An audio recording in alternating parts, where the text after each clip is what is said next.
il y en a peut-être qui vont venir, mais comme il y a deux interventions dans la première partie de cet après-midi et encore un atelier dans la deuxième partie de l'après-midi, il faut vraiment qu'on commence.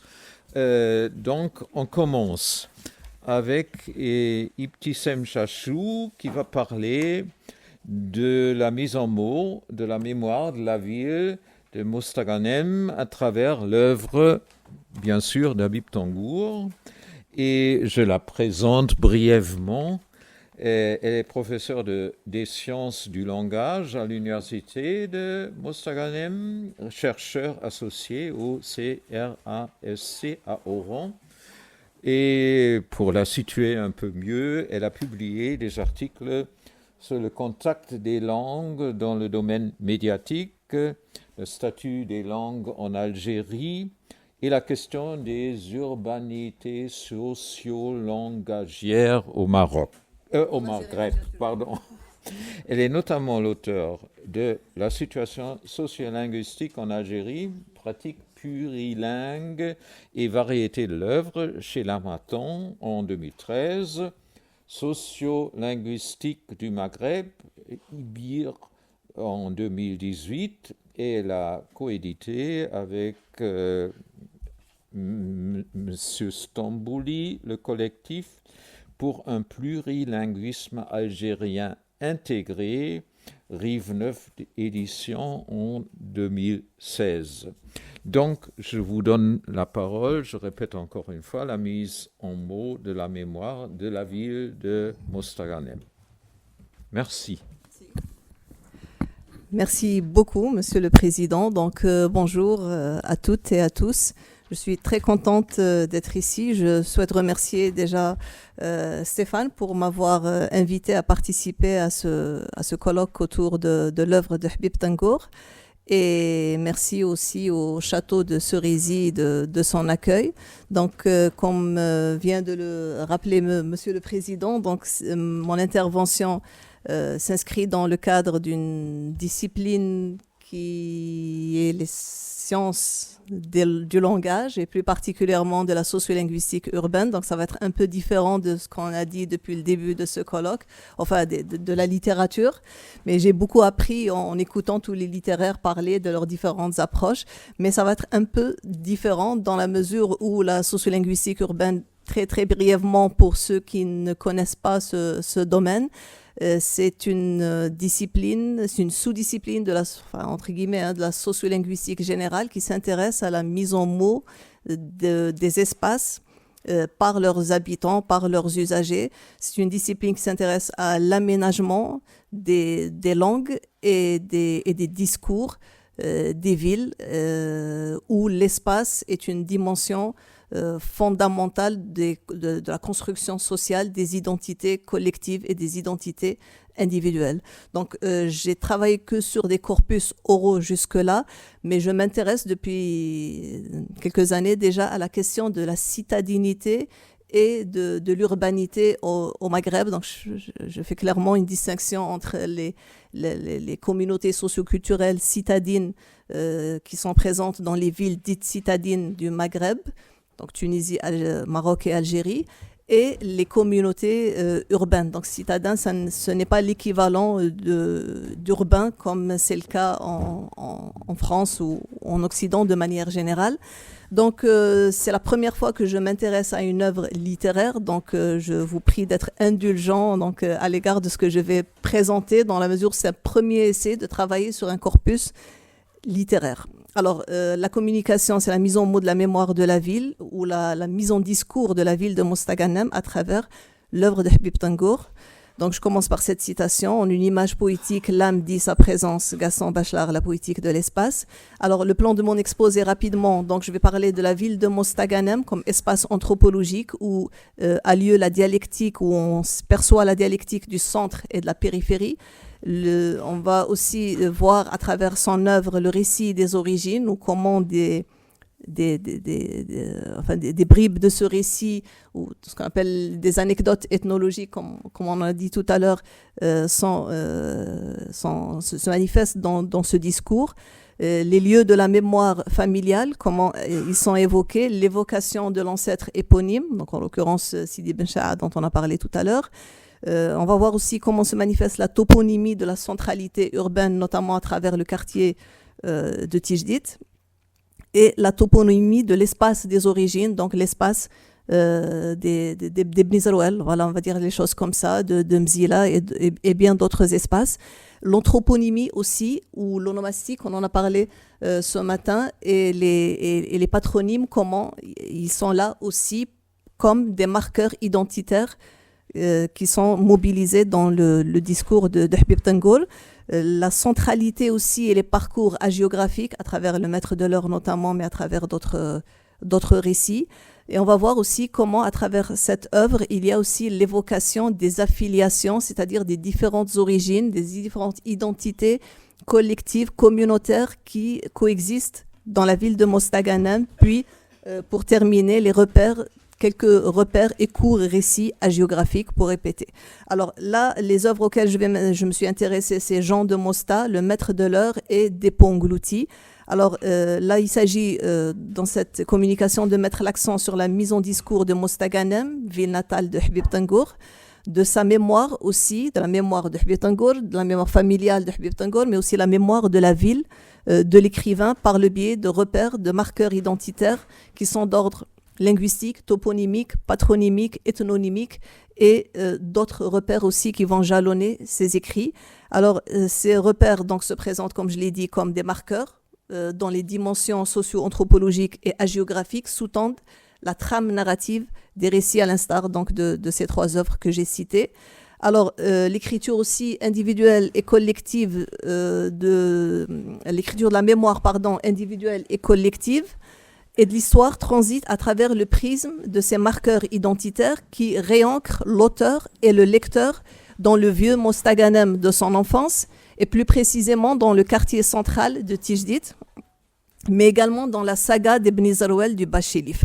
Alors, nous assistons à une topologie de la sainteté, je cite Marouf, qui s'y voit aussi traversée par la figure de l'ancêtre éponyme, par qui le récit des origines arrive et se déroule. Un récit donc, où la fiction se met au service de l'histoire mouvementée du Maghreb, donc central du XVIe siècle, et celle de la période coloniale, où c'est le grand-père qui déroule le récit. Je cite Habib Tangour: comment le jeu s'énonce-t-il dans une pluralité d'identités, dans une polyphonie, tout en entretenant une tension avec le nous de l'appartenance. Et là, ça passe par le récit. Il y a la poésie de Habib Tangour, mais il y a les récits de Habib Tangour, et je pense que seul peut-être le récit raconte l'histoire familiale ou l'histoire de la tribu, moins la poésie que le récit, que le roman, où on a besoin de plus d'espace pour raconter cette histoire.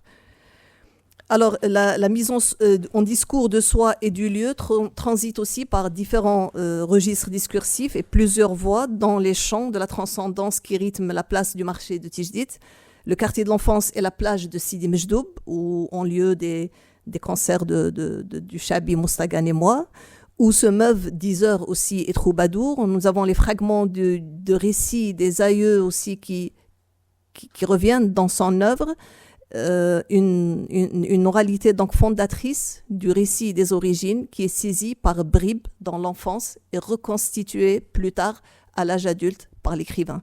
Alors dans cette œuvre, la vie de Mostaganem se donne à lire comme un espace culturel, comme un espace historique, aux dimensions significatives bien évidemment, un espace poétique aussi qui est travaillé par une poétique de l'espace, et un espace-temps aussi anthropologique. Tangour porte un regard anthropologique sur l'espace, et prose et anthropologie, comme on l'a dit depuis le début de ce colloque, sont mobilisés pour restaurer le lien par-delà la cassure. Là, je cite Stéphane, j'ai ajouté ça il y a quelques temps. Alors, la ville, c'est aussi le lieu où s'affrontent les identités. Là, je cite principalement Bernard Lamizé. Donc, c'est un lieu de confrontation des identités. C'est un lieu où les habitants prennent conscience de leurs différences identitaires, de leurs différences linguistiques, parce que je travaille beaucoup sur la question des langues, mais où les discours aussi s'affrontent et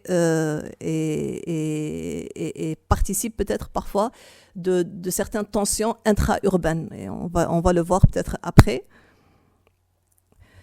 Alors, pour vous parler de Mostaganem, de la ville donc, de Habib Tengour, c'est dans l'espace de la ville que vont se tisser donc, ces discours. Ces discours que... Moi, j'ai beaucoup travaillé sur les discours circulants, mais qu'on trouve aussi dans l'œuvre de Habib Tengour, les discours des habitants de la ville.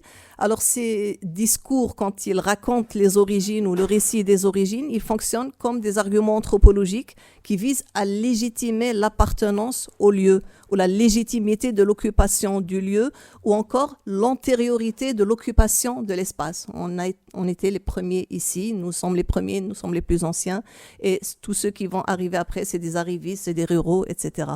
Alors, nous avons donc ces arguments anthropologiques qui visent à légitimer l'appartenance à l'espace de la ville, à affirmer cette appartenance à une ville, mais aussi à un quartier, parfois, comme le quartier de Tijdit, qui est considéré comme un espace central. C'est le vieux Mosta, et c'est le cas pour beaucoup de villes, on va dire, en Algérie, où il y a le vieux quartier historique, le noyau de la ville, la Médina, la cité, si vous voulez. Alors, l'appropriation de cet espace de la ville passe par un discours circulant dont j'ai parlé, mais aussi dans les œuvres de fiction, comme dans la poésie Melhoun, par exemple, des adages, des quatrains, la chanson, le roman, par exemple. Il y a beaucoup de tribus dans la ville de Mostaganem, dans les Beni Zarouel, et il y a beaucoup d'adages, beaucoup de proverbes sur les Beni Zarouel. D'accord ? Un discours parfois qui est stigmatisant à l'endroit de ces communautés et qui est parfois flatteur. Donc, je peux vous donner des exemples. On dit par exemple Beni Zarouel, Khamsa Sita fi Zarouel. Les Beni Zarouel, ils sont 5 ou enfin le Zaroueli il peut être un seul Zaroueli peut porter 5-6 pantalons. Non, plusieurs individus portent le même pantalon. Voilà. C'est interprété différemment et on a dit ils disent qu'ils sont radins, c'est pour ça ils achètent un seul pantalon et ils se le passent. Mais beaucoup disent que aussi parce qu'ils étaient pauvres et qu'ils n'avaient pas les moyens d'en acheter beaucoup. Mais bon, c'est très caricatural. Hein. Alors, la production du sens par les mots et les discours participe aussi de la fondation de l'éthos dans l'espace de manière générale et dans l'espace ville de façon particulière. Donc nous avons aussi à travers ces discours de fiction, mais ces discours circulants, des identités réelles, fantasmées, mythifiées, des identités fictionnelles qui sont construites, transmises et aussi sujettes à des négociations permanentes dans l'espace de la ville. Alors il faut rappeler ou dire que la ville de Mostaganem, c'est une ville stratifiée, pour ne pas dire très stratifié, où le paramètre de citadinité est un paramètre très important qui permet donc la stratification de la composante humaine au sein de la ville.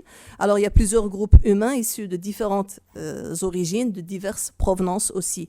Ce critère de stratification concerne donc le centre et la périphérie et la ruralité et la tribalité, si vous voulez, ou l'origine tribale de certaines communautés. Et le quartier de Tijdit, il est présenté comme, ou présente une certaine citadinité. C'est-à-dire les habitants de Tijdit se disent Ouled Bled, c'est les vrais enfants de la ville, on va dire. Donc, il faut dire aussi que dans la ville de Mostaganem, il y a plusieurs types de citadinité. Il y a une citadinité pré-ottomane. Donc, il y a des Berbères qui ont toujours habité la ville, des Arabes aussi, qui étaient là, qui ont habité directement la ville, pas les Benu Hillel, mais ceux issus de la première arrivée des Arabes. Et puis, il y a la citadinité andalouse aussi, qui a commencé avant l'arrivée des Ottomans, et qui dit andalouse dit juive et musulmane, bien évidemment. Et après, donc, il y a les Koulougli, les Ottomans aussi qui sont arrivés. Donc, ils forment toutes ces provenances, toutes ces origines ont permis de constituer des communautés que j'appelle des communautés socioculturelles plus qu'autre chose. Alors, on revendique l'espace, donc l'appartenance à cet espace qui est le quartier, voilà, pour se dire originaire de la ville. Alors, je cite aussi cette citation que Tengour on en a parlé il y a quelques jours dans les coulisses. Sa grand-mère qui, quand elle est arrivée à Mostaganem, a vu que les citadins de Mostaganem parlaient différemment. Donc, il parle l'arabe pré-hilalien, l'arabe de la première arabisation. Donc, la première fois que ma grand-mère a entendu parler des citadins de Mostaganem, elle m'a demandé quelle langue ils bafouillaient. Elle l'interrogeait sérieusement. Alors, à travers les gens de Mosta, mais aussi le maître de l'heure et Dépôt englouti, se manifeste dans l'œuvre de Tengour la volonté de sauver de l'oubli l'histoire d'une communauté et d'en réorganiser les traces à travers le récit d'une voix qui assure le lien structurel entre les moments différents. Donc nous avons, à travers son œuvre, le récit des origines qui se manifeste. Donc c'est des questions qui sont posées et on a des bribes de réponses qui sont obtenues. Et là, on en a parlé aussi ce matin, c'est la fiction qui vient combler les blancs, voilà, c'est la fiction qui vient au service de l'histoire, de l'interruption de l'histoire.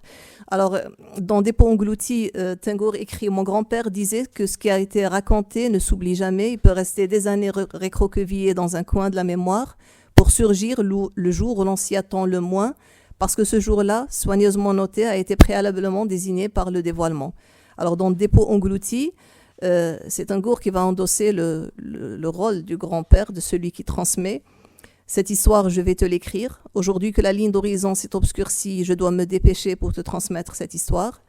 La généalogie ne se rompt pas au moindre accident. Elle résiste malgré les saccages. Que de catastrophes surmontées, elle sait colmater les brèches pour se maintenir. Donc, je fais un peu parler les écrits de Tengour. Donc, avant Tijdit, l'espace central, il y a les lieux aussi de la mémoire familiale et tribale qui sont évoqués. Nous étions originaires de Mzila. Je n'ai jamais su pourquoi nous avions quitté notre terre. Alors là aussi, il y a l'évocation de l'espace d'origine. Mon grand-père a un vaste répertoire. Il avait beaucoup écouté dans son enfance les 10 heures, les jours du marché, du samedi, les récits des anciens lors des frairies des Beni Zarouel et tout gardé en mémoire. Je parle beaucoup de Mzila, des Beni Zarouel, etc. parce que je suis de la même tribu que Habib Tengour, les Beni Zarouel. Et donc, toute cette reconstitution qu'il a faite à travers ses œuvres, des récits qu'il a entendus dans son enfance, c'est des choses que j'ai connues et que j'ai essayé de reconstituer aussi à ma manière, mais à travers aussi la thèse de doctorat de Habib Tengour, et puis par ses écrits où je retrouve ces bribes et j'essaie de les reconstituer à ma manière. Alors il y a l'anthroponymie aussi des origines. À Tijdit, nous étions la maison des Belqala'i et puis nous étions des Ouled Sidi Mhiddin. Là aussi, il y a aussi un passage par rapport à la prononciation du nom Tengour dont on a parlé hier. Donc son père qui insistait pour que ce soit prononcé Tengour plutôt que Tengour. Alors, sont évoqués aussi les Beni Zarouel, l'histoire des Beni Zarouel. La soumission des Beni Zarouel aux Turcs n'a jamais été acquise. Les révoltes étaient toujours motivées par le refus de payer l'impôt. Là aussi, par rapport aux questions d'argent, on va dire, des Beni Zarouel, c'est vrai que dans la région de Mostaganem, c'est vrai qu'ils refusaient de payer l'impôt, mais ils ne refusaient pas de faire la guerre. Donc c'est un peu comme les Kabyles aussi. Ils ont accepté de combattre avec l'émir Abdelkader, mais ils ont refusé de payer l'impôt parce qu'ils n'avaient pas tout simplement les moyens. Et c'est une des représentations négatives qui restent des Beni Zarouel dans la région de Mostaganem. C'est qu'ils ont un rapport un peu problématique avec l'argent, mais ça s'explique par un contexte historique. Alors, ma mère, elle avait un aïeul maternel, Si Moussa Mhiddin, à Ouled Maalla, là aussi, les toponymes des lieux des origines, qui conversait avec sa jument, ne doutait à aucun instant des prodiges opérés par ces gens-là, n'était-il pas proche de Dieu? Donc là, c'est vraiment les toponymes et les anthroponymes qui m'intéressent. Alors là aussi, pourtant, ça a fait surgir cette histoire de la table des Beni Zarouel que je dois te raconter par écrit. Les Beni Zarouel ne sont pas d'ici, ça c'est très intéressant. Ils sont venus de l'Ouest, pas d'autres précisions, on ne sait rien de leur migration. Ils racontent qu'il y avait trop d'insécurité dans leur pays. Les coupeurs de route les forcèrent à émigrer dans la plaine du Chélif. Et c'est vrai qu'il y a beaucoup de récits comme ça à propos des Beni Zarouel. On dit toujours, les anciens disent, les anciens de Kassen, ils disent, les anciens, Kassen c'est Sidi Ali, le nom colonial de la commune de Sidi Ali où vivent les Beni Zarouel. Alors, Papa a soutenu les Turcs contre les Arabes. Il a collaboré avec les Turcs comme tous les marabouts. Les Turcs ont imposé leur pouvoir sur tout le pays. Ils l'ont pacifié, ils l'ont découpé en provinces et districts. Ils ont distribué la terre aux Beni Zarouel, leurs marabouts, et qui en ont profité. Maman me l'a confié pour m'expliquer la haine des Flita et des Mjaher. Ils prétendent être les propriétaires légitimes de la terre. Et ça, c'est des discours que l'on entend encore aujourd'hui à Mostaganem. Je l'ai raconté à quelques-uns ici. Et il y a pas très longtemps, j'ai été dans le quartier de Drb de Mostaganem, dans le vieux quartier de Mostaganem, pour prendre des photos. Il y a une femme qui sort, elle me dit tu es la fille de qui? Bentman. Tout simplement, ça arrive, hein, c'est très fréquent, il ne faut pas s'étonner. Alors, je lui ai dit, bon, j'étais un peu, je ne m'y attendais pas, j'ai dit Chachou. Après, elle me regarde et je lui dis Chachou, parce que les Mostaganimois connaissent plus sous le nom de Chachou. Chachou, c'est la transcription. Elle continue à me regarder, je lui dis les Beni Zarouel. Elle me dit ah oui, mais je ne voulais pas le dire. Voilà, comme si c'était quelque chose de stigmatisant, déjà une appellation stigmatisante, parce qu'il y avait justement cette tension entre les différentes communautés, notamment avec les Mjaher. Elle-même, elle était des Mjaher et elle m'a commencé à me raconter cette histoire. Voilà. Alors, il y a aussi l'évocation de l'ancêtre éponyme, Sidi Bisha'a. On disait à l'époque que notre ancêtre Sidi Bisha'a, donc il y a une évocation ici. Seul papa et Fif sont véritablement nobles, mais ça c'est l'oralité qu'on retrouve dans l'œuvre de Habib Tengour, Ben Sha'a ou Fif Mekan Sherif, ça c'est l'adage en arabe algérien, c'est-à-dire hormis Sidi Bisha'a et Sidi Fif, il n'y a pas de nobles. Les Arabes n'en voulaient pas, papa a été la bouée de sauvetage. Les Beni Zarouel ont choisi comme patron pour régler leurs zizanies. Donc Sidi Bisha'a ne fait pas partie des Beni Zarouel. Il a été choisi comme saint patron, voilà, ou patron à l'époque avant de se transformer en saint ou d'être considéré comme un saint. Alors seuls papa et Fif sont véritablement nobles. Ça revient encore. Chacun se targue de pouvoir exceptionnel. En tout cas, les Flita, les Ouled Bou Abdallah, tous ceux des tribus limitrophes ne prononcent jamais son nom. Ils refusent même de l'entendre. Ils se bouchent les oreilles. Ils en ont une trouille bleue. Ils marmonnent pudiquement. Cet homme-là, le nom de papa suscite l'horreur. Et ça, c'est de l'anthropologie. Ça, c'est l'anthropologue qui fait de la fiction. Là, je cite d'Ermengam, le culte des saints dans l'islam maghrébin, où il raconte voilà, cette histoire du saint maudit, comment il a été lui-même sur les terres des Beni Zarouel et qu'il a subi la malédiction qu'il aurait subi la malédiction des Beni Zarouel quand voilà, les pellicules de son appareil photo ont cramé et il y a eu une crevaison de pneus et donc il a interprété ça comme étant... Bon, moi j'ai été... Bon, après, moi, c'est pas la même chose. Hein. Voilà. Alors, pour ce qui est de la toponymie, de la centralité urbaine, là aussi, on trouve le vieux Tijdit et un itinéraire qu'il va aussi donc tracer à travers son œuvre. De la Suiqa haute où on habitait, on descendait à la basse Suiqa. Il y avait le bain du lion et le bain de la grotte. Les payanteurs d'Aïn Safara où se déversaient les égouts de la ville. En prenant les escaliers qui montaient à Tobana. Donc, quand on lit Habib Tengour aussi, le Mostaganem, c'est le vieux Mosta. Donc, ce n'est pas les extensions de la ville, c'est ce qu'il a connu peut-être dans son enfance et dans sa préadolescence, mais ce n'est pas l'ensemble de la ville, c'est vraiment des endroits centraux, on va dire, de la ville. Alors, sur la place du marché à Tijdit, il y avait des diseurs habiles, ils maîtrisaient l'art de tenir en haleine le cercle de l'auditoire en racontant les prodiges des saints du Dahra, donc là aussi évocation des lieux des origines. On arrivait à la Kasbah, donc c'était la prison, une forteresse qui datait de l'époque almoravide. Youssef ibn Teshfin l'avait construite. Qadous Meddah aussi, un conteur, donc comptait, raconter des contes. Il y a aussi la toponymie de l'espace des origines, la barde de Ben Aïcha de Tezgate. Tezgate, c'est un toponyme berbère qui veut dire la terre rouge. Mzila n'est pas l'ombilique du monde, il y a tant à apprendre. Je ne savais pas que nous avions un poète en herbe à Beni Zarouel. Donc Beni Zarouel, c'est un ethnonyme, mais c'est un toponyme également. Donc on va chez les Beni Zarouel. Hein. C'est toutes les terres des Beni Zarouel qui sont... voilà, c'est le nom d'une région, on va dire. Alors, la centralité parcours géographique, je savais que nous n'allions pas rentrer à la maison, donc avec sa maman, sans faire le détour par Madmar, le quartier abrité, la Qubba blanche de Sidi Abdallah, place du marché à Tijdit. Oui, mais ça, c'est juste pour rappeler, c'est déjà évoqué. Alors, il y a aussi l'évocation des affiliations et des provenances des autres communautés présentes dans le quartier de Tijdit. Il faut dire que le quartier de Tijdit, c'est un quartier quand même cosmopolite où il y a des communautés issues de différentes régions limitrophes de la ville de Mostaganem notamment. Alors, il y avait un maître qui terrorisait les élèves, même les plus gaillards, Monsieur Chrik. Il portait un béret basque, marchait vite, il fonçait droit devant et ne souriait jamais. On l'appelait Cheikh Zouaoui, il était kabyle, mais installé depuis fort longtemps et définitivement à Mostaganem. Là aussi, il y a toute une communauté kabyle, immigrée, donc installée dans la ville de Mostaganem. Et la famille Chrik aussi, c'est une famille connue. Hammou était originaire de la tribu des Mjaher, Ramou hilalien, les Khams,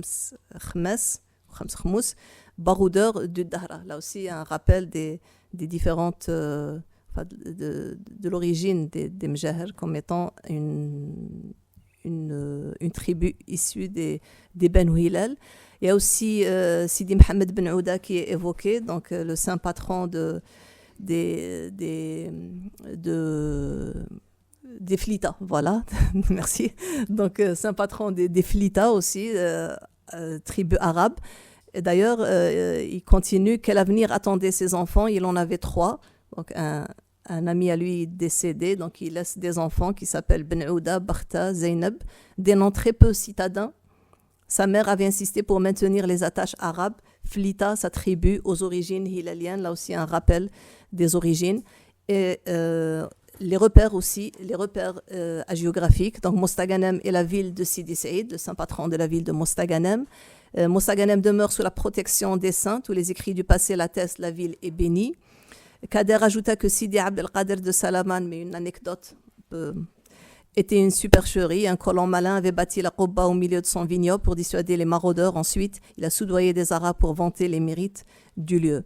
Voilà, quelques éléments de réflexion et de conclusion, parce que ce n'est qu'une réflexion que j'ai commencée. Alors, on va voir qu'à travers ces 3 récits, la mise en discours ou en mots de la ville de Mostaganem va s'articuler autour des éléments d'ancrage suivants. Donc, nous avons le récit des origines, la mémoire orale, la chaîne de transmission qui est importante. Nous avons les interruptions des récits, les blancs, la fragilité de la parole orale, les défaillances de la mémoire humaine aussi qui sont comblées par la fiction. La fiction vient au secours de l'histoire pour combler les blancs, colmater les brèches, compenser les manques aussi. Les lieux de la mémoire familiale, c'est des bribes qui sont creusées et reconstituées par la fiction et les sciences humaines et sociales, sociologie, mais anthropologie surtout. Donc nous avons l'origine et les pérégrinations incertaines de la tribu. On raconte que les Beni Alouès seraient venus du Maroc, parce qu'il y a une grande confédération de tribus au Maroc, les Beni Alouès. La déstructuration du système tribal est évoquée, patronymique, durant la colonisation française. Évoquer également l'exode rural et l'ambivalence des repères, Tangour, Belqala'i ou la Sidi Mahiddin, Beni Alouès. Nous avons aussi l'espace urbain et la reproduction des toponymes des origines, Mzila, Oulad Ma'ala, Tezgait, Beni Alouès. Donc il y a des toponymes et des ethnonymes qui viennent rappeler cet espace lignagé, on va dire, ou ancestral. Et puis des conflits, on évoque aussi les conflits entre les tribus hilaliennes, berbères, et les tensions intra-urbaines que ça produit aujourd'hui à travers les discours. Il n'y a pas de dispute, il n'y a pas de conflit armé, mais ça reste au niveau des discours. C'est ce qu'on a évoqué ce matin. On est encore dans cette société segmentée où le discours des origines est important, où les récits et la généalogie demeurent un paramètre important dans la définition de soi, dans la désignation de soi et l'hétérodésignation également. Il y a l'évocation de l'ancêtre éponyme des Beni Alouès et dans l'histoire de la tribu. On sent que cela est très important dans l'œuvre de Tangour, et c'est important pour lui également. Alors il y a la centralité physique et symbolique de l'espace de Tijdit, donc c'est un lieu d'émergence des récits des origines, mais un lieu de reproduction. Avec sa bande de Souira, il leur racontait les histoires que lui racontait son grand-père. C'est un lieu et un cadre d'émergence de récits autobiographiques quand il se met à l'écriture. C'est le lieu de confrontation des identités socio-culturelles, régionales, tribales des habitants du quartier, racontées à travers des récits fictionnels, on va dire. Il y a les toponymes de la centralité, Tijdid, Souira Haute, Souira Basse, Tobbana, Ain Safra, Madmar, Qadous Meddah. Un rappel des affiliations des provenances, des origines et la mixité urbaine qu'il y avait donc, dans ce quartier de Tijdid. L'immigration interne kabyle, les tribus hilaliennes des Mjaher, des Flita. Et puis nous avons la reconstitution des récits aussi hagiographiques à partir de bribes de récits racontés par la grand-mère, par le grand-père. Cette fiction qui vient donc au secours de l'histoire et de l'ethnologie, peut-être de l'anthropologie aussi, et qui passe par la reconstitution, la restauration des figures paternelles, par leur voix, par leur récit et par leur savoir populaire. Voilà, je vous remercie de votre attention.